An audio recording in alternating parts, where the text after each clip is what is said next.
and welcome to the Ichigo Abroad Podcast. My name's Sophia. You can find me on both Ravelry and Instagram as Ichigo Knitter.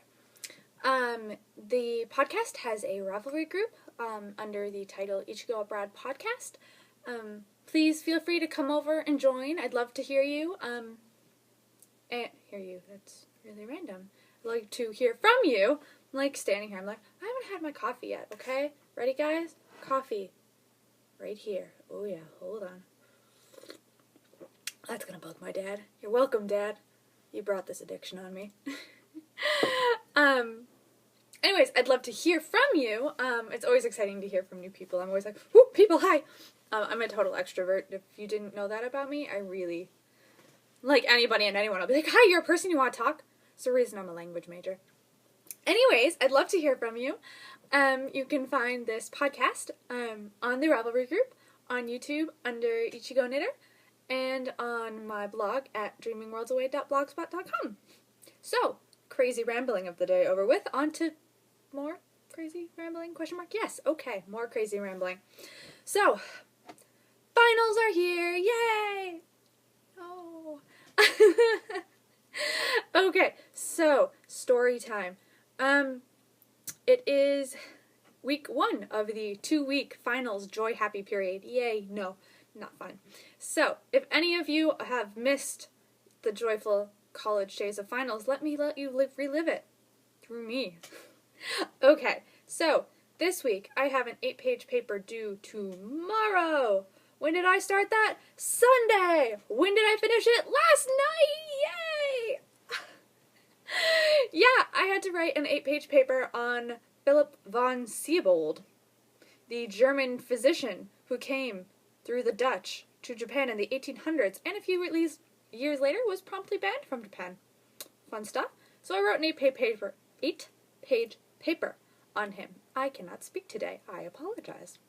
So I hope my professor is really looking forward to reading the words Philip von Siebold many, many times, because his full name takes up a lot of space. Yeah, I'm really shameless about it. So, did that. I have to edit it after this podcast, actually, but I decided I wanted to podcast first. So that's happening.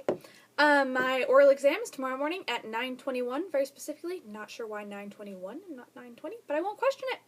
So I'm going to study for that tonight. I have no idea what it's on. I mean, it's, Japanese stuff that we've learned, so it's not really... Oral exams really aren't that bad. Basically, all you do in an oral exam is it's yourself and your professor, and you sit down, and you basically have a conversation that's usually prompted. So, there'll be a list of, basic ideas of what is happening, but you can really respond any way you want as long as it's contextually makes sense and you're using grammar that we've learned. So it's really not that bad. I really have no problem talking in Japanese. Reading kanji is where my fault lies, but talking is never... I will talk in any and every language basically possible if I could. So, no problem. So that's tomorrow morning. Friday is my film exam, which should be fine. And then next week I have several exams. Actually, let's take a look in my handy dandy book. I'm an adult! Sailor Moon, yay! Okay. Let's look at December. Ooh, yeah, hi Sailor Moon. Let's see. So those are all my exams and little Santa Claus. And then my mom comes next Friday. Yay! So I probably won't podcast next week because, as you can see, lots of delicious finals. But that means next time I podcast, my mom will be with me. Yay, Mom! So that'll be exciting. Okay, so that is my ramblings on finals. So if any of you, again, missed college and finals, you're welcome. I've brought it back to you. Okay, on to other things. You like this, Dad? See? Yeah. My dad is like my editor-in-chief when it comes to the podcast. He lets me know what I should fix and whatnot. I'm sure he's going to be like, why are you drinking coffee? And I'm going to be like, because I need coffee. Oh, I love my dad. Okay. Thought we should check my advent calendar. This is my Christmas English book advent calendar. Yeah, Japan. Woo! Today is the 10th. What is it? Ornaments. Alright, let's see what we got in here. Oh. It's a chocolate. Tee-hee. It's so cute. This advent calendar is really fun because it's like assorted goods. Sometimes there's gummies, sometimes there's little hard candies, and sometimes there's chocolate. I like the chocolate. Okay, that was fun and really random. Anyways, knitting. That's what you're here for. Yay. Alrighty. So, if you remember last time, I was still working on the gloves of Doom. Said I would probably have them done. I lied. I don't think I've knit on them since then. Let's look at where they are in my drawer. Oh, look at that. Oh, yes. I am even partway on the needles. Look at that. Oh. So, yeah. Explanation time. This is actually the end of the row right here. I just am all over the place in my knitting and never bothered making the end of the row actually at the end of the needle. So when I finish a row, I stop halfway through. Yeah, okay, whatever. It's just been sitting in my drawer. And the reason I haven't been knitting on it is simply because I'm terribly lazy. I actually can't summon the effort to now move the thumb gusset onto scrap yarn and continue knitting upwards. That's literally the only thing holding me back, is the fact that I'm like, I don't really feel like doing that right now. I'm terrible. I know I'm terrible. I know. Shame on me. I should just do it. My mom will be here next week. She can be my taskmaster and be like, Sophia, you want those gloves? And I'll be like, I do want those gloves. And she'll be like, knit them. And I'll be like, gotta do that. So that will be my plan next week. Anyways, they're probably at the exact same place you saw last time with glove number. This is the left glove. Left glove. Right glove. Not done. Yay! I struggle. For anyone interested in this awesome sauce pattern, this is the Copperline Mitts by Elizabeth Doherty. And it is knit out of skein yarn from Australia in the Inlet colorway. I love it. It's so gorgeous. If you haven't seen her yarn, seriously, go check her out. Her website is beautifully set up too. Like, not only is her yarn gorgeous, but she has a gorgeous website. It's seriously, I could just like sit there and like go through all the yarn. I really shouldn't because I spend too much money on yarn, but I could. I really could. Okay, second thing on the needles that I am actively working on is my crazy socks. Sock number 1 is done of my in-school knitting. It is just plain vanilla sock, fish lips kiss heel. I always do a fish lip kiss heel. I always knit my socks toe up, cast on 14 stitches, and as I said last time, I have huge feet, so this is 76 stitches around. It is knit out of Desert Vista Dye Works in the Zombuddy Doodle Dandy colorway. I love this colorway. Okay, I love all of her yarn. Desert Vista Dye Works is amazing. I think I probably talked about this last time, but her Zombuddy colorways are fantastic, and she keeps coming up with new ones, and I love them. Like, if I could just own all of her Zombuddy colorways, I would. But I'm a college student, and money is a thing. However, it is gorgeous, so you really, please go check out her yarn. I love it way too much. I've also decided that I think self-striping vanilla socks are like my happy place. Like, if I could just do nothing but knit self-striping vanilla toe-up socks, I would. Like, I have the fish lips kiss heel pattern memorized. I do not need the paper anymore. I literally have knit this so many times that I have it down packed, no question. So I don't need any pattern at all to just, like, knit these, no thought, on the fly, whenever I want. And it's just, it's so freeing. And the stripes are just way too fun. So these are my class knitting, although this past week it has become my anytime knitting because it's all I've felt like knitting. Because, you know, thumb gussets. So this is how far I am on sock number 2. I'm just partway up the toe. Or foot. Not the toe. The toe's down here.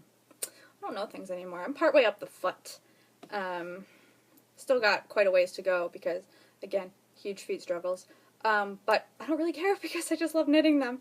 It's like with these kind of things, it's really about the process. Like, I love having the finished object. there is something just really nice for me about knitting plain vanilla self-striping socks. And I have a couple more skeins actually down here I could show you if you'd like to see them. I'm going to show you anyways. I have in my yarny stash of goodness 2 more skeins of self-striping yarn that I brought with me. One of which is another skein of Desert Vista Dye Works in the Summer Berries self-striping colorway. So it's like a light pink, a magenta, a really deep red, looks like a purplish blue, I think I would describe it as, and a brown, I believe. So this is going to be gorgeous. And then I also have the Elsa and Anna colorway from Mustache Yarn on Sport Sock. If you haven't seen Mustache Yarn, another incredible dyer / amazing self-stripe yarn maker. So I got this in the sport weight. Now, honestly, I've never actually made socks out of sport weight before. My mom said it's the exact same thing, and I'm sure it is logically, but I'm just not sure how many stitches I should be doing. If anybody has any suggestions on if there is even a difference when knitting on sport weight, or if there is, what they do to change stitch count, I would love to hear it, because I'm not very smart in the math department. But I'm really excited. It's really squishy and soft, and I'm obsessed with Frozen. And so is Japan, which is great. It's kept my obsession alive. Like, you can still go into toy stores, and they'll be selling tons of Frozen products and be playing Let It Go over and over again in both English and Japanese. The Japanese version, by the way, is incredible. If you or your children or anybody that you know loves Frozen, I would recommend looking up the Japanese version of the song Let It Go. It is gorgeous. And it doesn't matter if you don't understand Japanese. It's just gorgeous. I love the Japanese version. I'm biased because I love Japanese, but I love the Japanese version. Okay, so that is that. And on the topic of my sock yarn stash, while I've been here in Japan thus far, since I'm really far away from all of the indie dyers that I absolutely love, I have been strong and not buying yarn, which hurts deep down. I think the only, non-Japanese commercial yarn at a craft store that I have purchased was the Madeline Tosh Pashmina that I got at the Amirusu store in Kyoto called Walnut. That was it until yesterday. Yesterday I broke. Yesterday I was slogging through that paper that I was speaking about earlier. And let me tell you, it was not pretty. I had done everything I could think of to write this paper. Unfortunately, and I'm sure this is an excuse every college student uses, the question prompt for the essay itself did not really yield an 8-page paper. The prompt itself was on what was the quote-unquote crime that Philip von Siebold committed, and was his punishment unreasonable. And I had a very hard time making that very long, because what he did was, when he arrived here, he began trading information with Japanese scholars, and that doesn't really sound like an issue. However, this was during the early 1800s of the Tokugawa period of Japan, when they were very seclusionist. The only people allowed to even trade with Japan at the time was the Dutch, and they were only allowed to be on the small island of Dejima outside of Nagasaki. They weren't allowed in. If you wanted to come in, you had to get special government permission, which Philip von Siebold did acquire. And the knowledge that he was acquiring was basically contraband. The biggest issue occurred when he befriended a government astronomer who gave him some maps of northern Japan, which was huge no-no. And he almost got away with taking these maps back to Holland. However, what happened was his ship hit a storm and crashed, and so they had to go back ashore. And the policy at the time was any ship leaving Japan could just go, but ships arriving in Japan had to be unloaded and everything inspected. So he left Japan without a problem, but the ship had to come back into port, and at that time they had to unload and inspect everything, and Siebold's contraband maps were discovered. He was then put under house arrest for a period of time and interrogated. Many of the Japanese scholars that he had worked with and gained information from were also interrogated. Some of them were executed, but Siebold himself was actually let go. Nothing was done to him. He was able to bring most of his collection back with him to Holland and was basically just told never return here again. Which wasn't an unreasonable punishment based on the fact that Siebold was aware of, at the time, of the governmental policies of the Tokugawa period in Japan.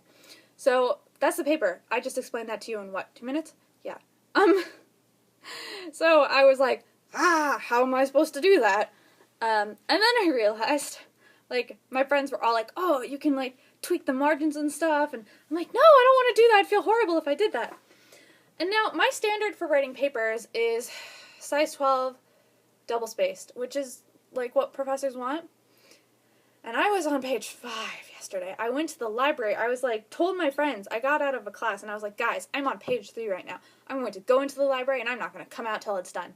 And so I surrounded myself in books, and I was writing, and I was doing everything I could, and then I got hungry, and then I got bored.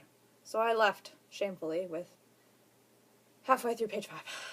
And then I got back here, and, I was complaining and grumbling as, college student would. And, my friend was like, well, you could tweak the margins, do stuff. And I was like, no, I don't want to do that. So I was looking at my paper while she was telling me that. And I realized I had been writing on size 11. And my mind, exploded with joy. So I switched it to size 12, and instantly my paper grew a page. And I was just like, oh. So I was so happy that I just cranked out the rest of it. And boom, it was done. 8 pages. Beautiful. And I was so excited that I was like, you know what? I deserve yarn. So I went, and I bought yarn.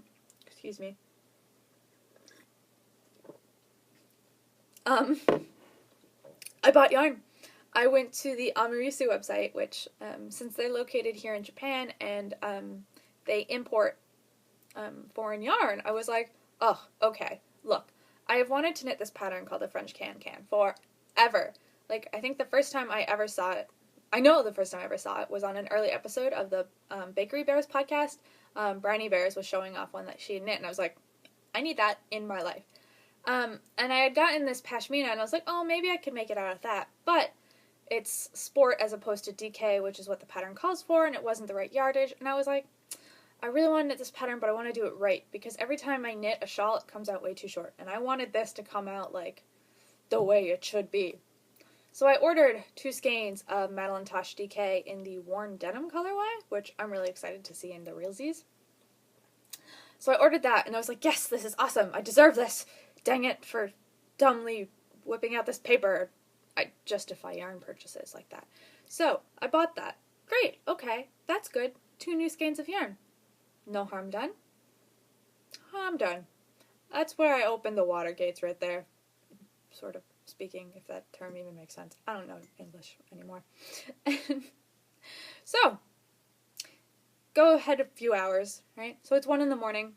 I'm sitting there on Instagram, as I do, because Instagram seriously is an obsession of mine. And I'm flipping through, and Desert Vista Dye Works posts up a post, and she's like, don't forget that, at midnight tonight, all of the Zombody colors will go back into their regular seasonal rotation, and you won't be able to get them again until the season that they're available. And I was like, what? I had completely forgotten that she was doing a special right now, where you could literally purchase any of her Zombody colors. And since last year, I have been craving her solid chocolate Zombunny colorway. It's like an Easter spring colorway. So it's chocolatey brown colors and the zombie stripes. And I have been craving it. So at 1 a.m, in a spur of madness, I was like, it's not midnight in America yet. So I went and I bought it. Yep. Just like that. And then I looked over at my roommate and I was like, just bought more yarn. She's like, what? I was like, yeah. I just bought more yarn. Okay, yeah. Yeah. I don't have a problem.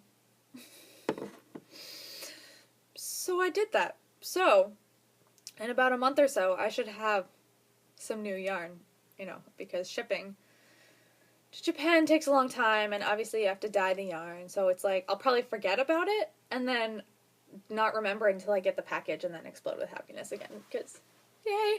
So that'll be probably partway into 2015, I'll get that yarn, and it'll be, like, the best surprise to myself ever, because I forget things really quickly. But yeah, that's my crazy yarn story. You're probably, like, sitting there like, you just told me all about the essay you wrote, and how you bought yarn at 1 in the morning. Yes, I did. Power of the internet. Okay, on to something a little more not crazy Sophia joy time. So, as I consume more caffeine so that I wake up, I feel like all like, woo, but I'll be sitting in my class at 4:40 this afternoon like, why am I not in bed? So, coffee. Okay, so, as you can see behind me, my roommate's desk is sadly lacking in things because she's packing up and leaving because she's only here for a semester, so she gets to go back to our home university, which is really sad. I'm gonna miss her, because she's my homie G, and I'm losing her. I probably sound crazy, but she, could only be here for a semester because she's actually a graduating senior. So she's going back to UVM. And so she's packing up, and I'm like, oh, yeah, I'm here, and I got all my stuff still set up, and I'm not going anywhere until June. I'm like, no. So I thought I'd at least, like, do a little cleaning up, since she was cleaning out. So I kind of took some things off of my wall, and trust me, there's still plenty of stuff on my wall. And I took things together, and I was like, I've had this journal sitting here forever, and I know a couple of podcasters have done this, and I think it's a really cool idea. I know Little Bobbins of the Little Bobbins Knits podcast, and Briny Bears from the Bakery Bears podcast both have, kind of like memory journals that they keep for their knitting and such, and so I thought I would turn my journal, which I have right here. And since I've been too lazy to write anything in it, I might use it to keep track of memories. So that's what I've done. So I have instead stuck little things inside. And I've put the dates and this is when we went to Takarazuka. That's my actual Takarazuka ticket. I loved it too much to get rid of it. So I thought that'd be a really fun way to use these things that I kind of don't want to throw out, but they're basically just like paper or photographs. So they would kind of just be taking up space elsewhere. And I've stuck them in here. And I really like it. Oh, this is my ticket to get into Universal Studios Japan. It's got Harry Potter on it. So I just thought that I would do that and see where it goes. So I filled it up so far with everything that I had that I could think of to put in here. And this is the last page that I have so far is some pictures of my friend Lyric and I. She's also going back. Most of my friends are going back to America and their respective countries, which is really sad, but there'll be a whole new crew of kids coming in, which will be exciting. And I thought, because I had done this, I would talk a little bit about what this is. This sheet of photographs. I have a couple of them. There's another. And then, here we go. So what are these crazy little sheets with pictures of us and lots of fun little picture images? So, this is called purikura. And what purikura is booths. They're photo booths, but they're not like photo booths we have back home in America. So they're photo booths, don't get me wrong, they are the actual booths. But what it is you go into the photo booth itself and you take several pictures. And then after the photos are done, you get to go to a touchscreen and you get to customize them yourself, which is the kind of things that you can see here. Like, we added ice cream cones and mustaches and little phrases and the date that it was. So you basically get to choose what your backgrounds are, you get to add lots of funny little additions, and then at the end it prints out these little sheets. And you get to tell the machine how many people there are, and it gives you enough sheets of the pictures based on the amount of people that are there. Originally, purikura was actually just photo booths for business people to get headshots. But then, and I believe I've talked about these people before, gyaru, which is a fashion subculture here in Japan. Gyaru actually kind of took over the photo booths, taking pictures and then adding funny little designs to them and such. And that led to the creation of the modern-day purikura, which is a very popular afternoon activity of high school girls here in Japan. And there's actually many different themed ones, so you can... honestly, I don't know really the difference, except that there's different people's images outside of them. I know that it means you can get different backgrounds and different little stickers to stick on them and things, and they're all really cute and really fun, and you can find them really in any arcade. Excuse me. And they're really cute, but they're just physical sheets. So it's almost like when you go to like, I don't know, Target or something, and you print off pictures. They're just like that. They're not stickers or anything. They're just these cute little... And what a lot of people do is will actually cut out each tiny little picture and put them places, put them in their wallet or whatever. They're just a really fun thing to make memories with friends. So, what I thought I would do, since I don't know if I have any actual images of the purikura places themselves, I thought, and I haven't asked my mom because I'm not going to ask her, she's just going to do it since she's coming here. This is what she gets, is that I would do a video tutorial of what it's like to go to a purikura. So, when my mom arrives here, which is next week, hopefully the week after that, once she's like fully not jet lagged, I'm going to take her to purikura, and we will take a bunch of photos, and I'll show you what it's like inside the booth, how you take the photos, and then how you decorate them with all the crazy things. So, Mom, guess what we're doing when you get here? Woo!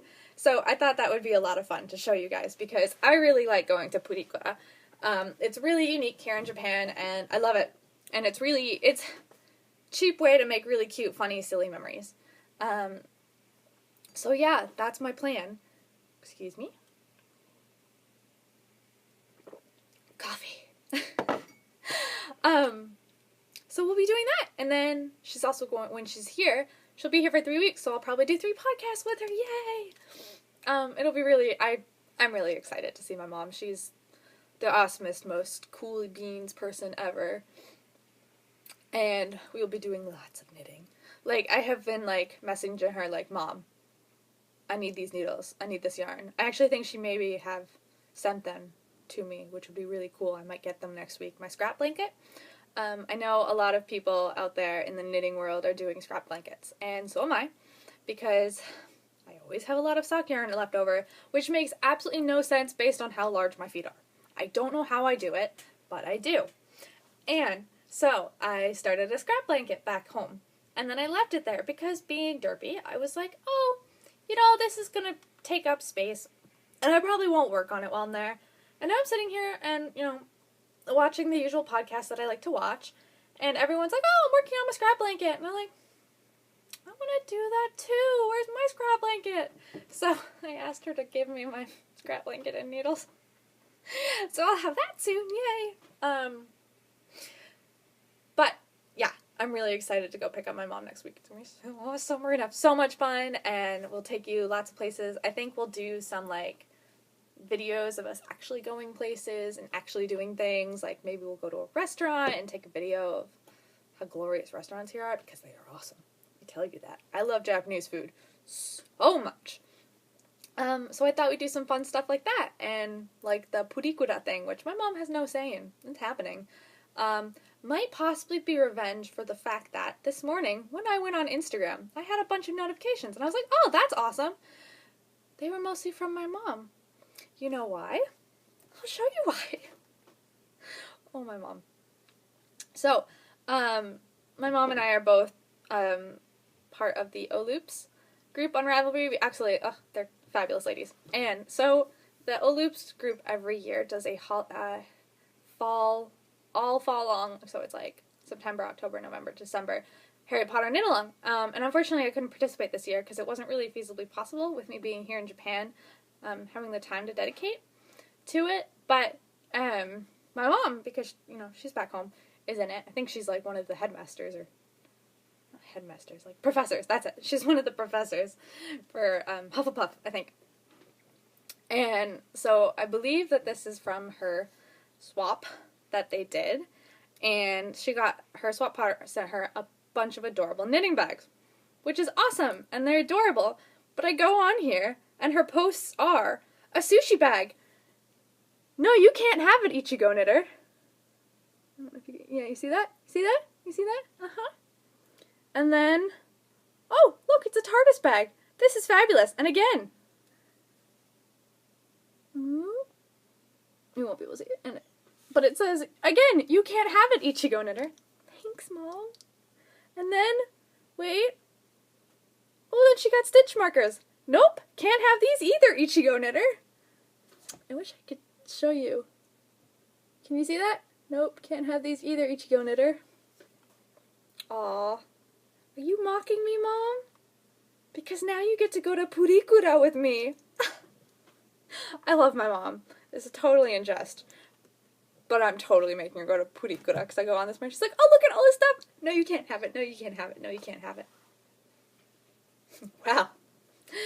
Mama, you're going to be in Japan with me next week. Good luck to you. Alright, guys, that's enough harassing my mother, who I love dearly. So, next time I will see you, my mom will probably be here because I really shouldn't podcast next week. I might want to, as opposed to studying, but I really should study. Guys, make me study. I have to study. Okay, so, thanks for watching. Next time I see you, my mother will be here with me, and there will be many crazy adventures, I'm sure. So happy knitting. Have a wonderful week. Stay warm. If you feel like taking my finals, catch a flight to Japan. I've got plenty of exams for you to take next week. Bye.